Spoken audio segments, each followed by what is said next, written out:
नमस्कार प्यारे विद्यार्थियों, DAV model public school Hindi कक्षा में आपका स्वागत है। आज मैं आपको हिंदी के पठन खंड से पठित गद्यांश पढ़ाने जा रहा हूँ। इसके पूर्व वीडियो में मैंने आपको अपठित गद्यांश के बारे में बताया था। आइए आज हम पठित गद्यांश क्या होता है इनके बारे में जानेंगे।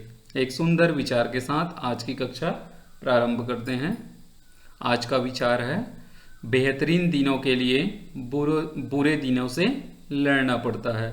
अर्थात जीवन में अच्छे दिन चाहिए, भविष्य में अच्छा दिन चाहिए, तो आने वाले जो बुरे समय हैं उनसे मुकाबला करते रहना चाहिए।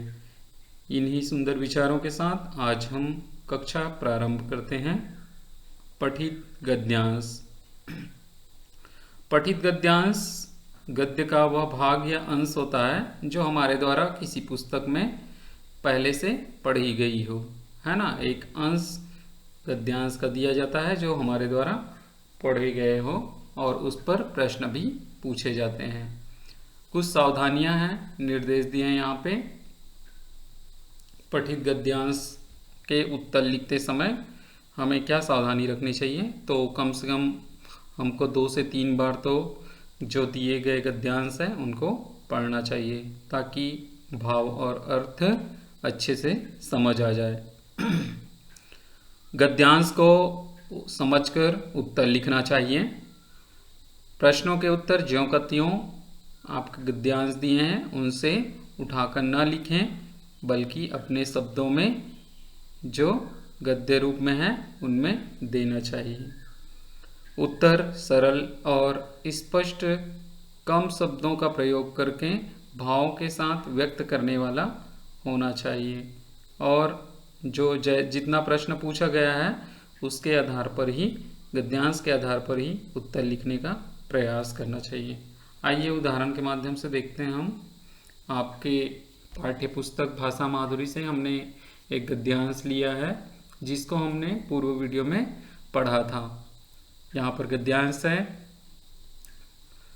वल्लभ भाई पटेल ने 1879 में नदियाड़ गुजरात से 10वीं कक्षा की परीक्षा उत्तीर्ण की। 10वीं तक आते आते वल्लभ भाई ने अपने आने वाले जीवन के विषय में निर्णय ले लिया था। जान चुका था कि जो इंग्लैंड से कानून की पढ़ाई करके भारत आते हैं उन्हें धन और यश दोनों मिलते हैं। इंग्लैंड जाकर कानून की पढ़ाई करना ही वल्लभ का जीवन का मुख्य उद्देश्य बन गया। उसने रात दिन कठोर परिश्रम शुरू कर दिया। वल्लभ भाई ने मुख्तारी की परीक्षा उत्तीर्ण करके नदियाड़ न्यायालय में वकालत शुरू कर दी। कानून की बारीकियों को प्रभावशाली ढंग से प्रस्तुत करने के कारण उनकी गिनती प्रसिद्ध वकीलों में होने लगी। वह इंग्लैंड जाने के लिए पैसे जोड़ते रहे। वह दिन आया जब उन्होंने इंग्लैंड जाने की समूची कार्रवाई पूरी कर ली। वह यात्रा संबंधी आदेश की प्रतीक्षा करने लगे। वर्षों का सपना पूरा होने वाला है, यह सोचकर वल्लभ भाई मन ही मन प्रसन्न होते। वल्लभ वल्लभ कहाँ हो?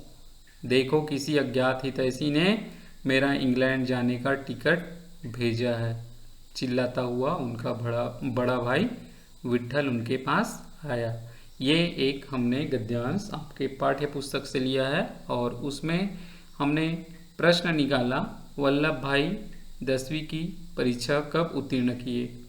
तो पहले ही लाइन में इनका उत्तर है,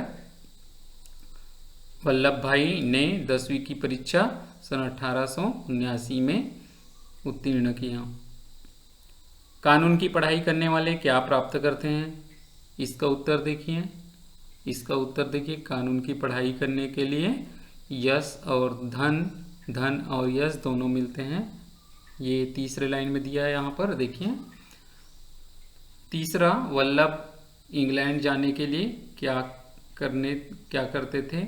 तो क्या करते थे? वह इंग्लैंड जाने के लिए पैसे जोड़ते थे। नीचे देखिए यहाँ पर है ना, इंग्लैंड जाने के लिए पैसे जोड़ते रहे।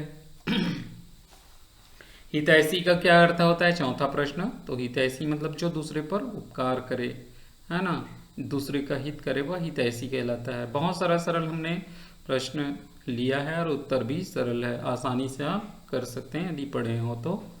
प्रश्न 5वां, लेखक के बड़े भाई का क्या नाम है।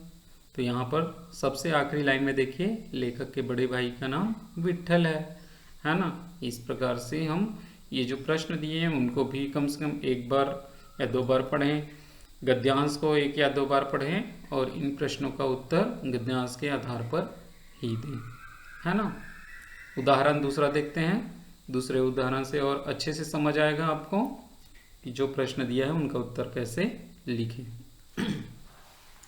सरदार पटेल का जीवन, त्याग और दृढ़ता की अद्भुत कहानी है। देश के अधिकांश राज्यों की कांग्रेस समितियां सरदार पटेल को स्वतंत्र भारत का प्रथम प्रधानमंत्री बनाना चाहती थी। गांधी जी जवाहरलाल नेहरू के पक्षधर थे। सरदार पटेल ने देश के हित में गांधी जी की बात मान ली। 15 अगस्त सन 1947 को देश स्वतंत्र हुआ। स्वतंत्रता के साथ साथ धर्म के नाम पर देश का बंटवारा हुआ। बंटवारे के साथ ही अंग्रेजों ने भारतीय रियासतों को भी स्वतंत्र कर दिया। इन रियासतों की संख्या 562 थी। इनमें से कुछ पाकिस्तान में विलय चाहती थी, कुछ भारत में तथा कुछ स्वतंत्र रहना चाहती थी। इस समस्या के समाधान की जिम्मेदारी सरदार पटेल को सौंपी गई। उन्होंने प्रेम, दृढ़ता और संकल्प शक्ति से उन रियासतों को भारत में विलय के लिए मना लिया। उनके प्रयासों से एक नए और सुदृढ़ राष्ट्र का निर्माण हुआ। 15 दिसंबर सन 1950 को भारत माँ का यह सपूत चीर निद्रा में सो गया। उनकी महानता और लौ के समान दृढ़ता के लिए देश उन्हें याद करता है। तो बच्चों, यहाँ पर हमने दूसरे उदाहरण में आपकी पाठ्य पुस्तक से ही एक गद्यांश लिया है ना। और नीचे यहाँ पे प्रश्न भी दिए हैं, कांग्रेस समिति किसे प्रधानमंत्री बनाना चाहते थे। तो गद्यांश के आधार पर आपको उत्तर लिखना है। देखिए दूसरे लाइन में इनका उत्तर मिल जाएगा आपको। कांग्रेस समिति सरदार पटेल को स्वतंत्र भारत का प्रथम प्रधानमंत्री बनाना चाहते थे। तो जैसा प्रश्न पूछा गया है उसके आधार पर उत्तर दें। देश कब आज़ाद हुआ। तो 15 अगस्त 1947 को हमारा देश आज़ाद हुआ, स्वतंत्र हुआ, आज़ाद हुआ।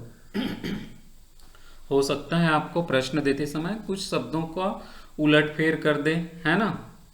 प्रश्न 3, वल्लभ भाई ने कितनी रियासतों का विलय किया। तो वल्लभ भाई ने लगभग 562 रियासतों का विलय किया। विलय करना मतलब मिलाना, है ना। इस प्रकार से हम इनका उत्तर इस गद्यांश में ढूंढ सकते हैं। वल्लभ भाई का निधन कब हुआ। निधन मतलब मृत्यु।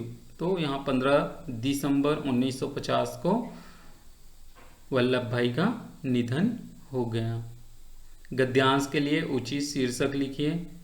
तो आपको शीर्षक वाक्य में नहीं लिखना है, शब्दों में लिखना है ना।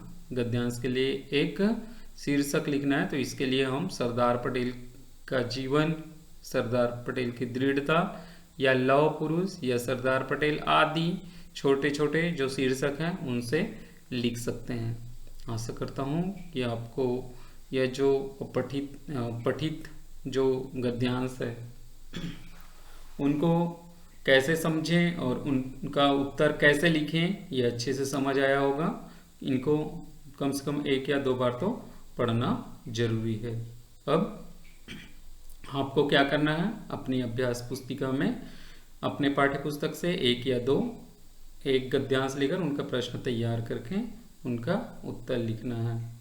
आशा करता हूँ कि बहुत अच्छे से आज का यह जो पठित गद्यांश है उनको लिखने के तरीके आपको समझ आया। मैं अगले वीडियो में अगले विषय के साथ पुनः मिलता हूँ। तब तक के लिए बहुत बहुत धन्यवाद।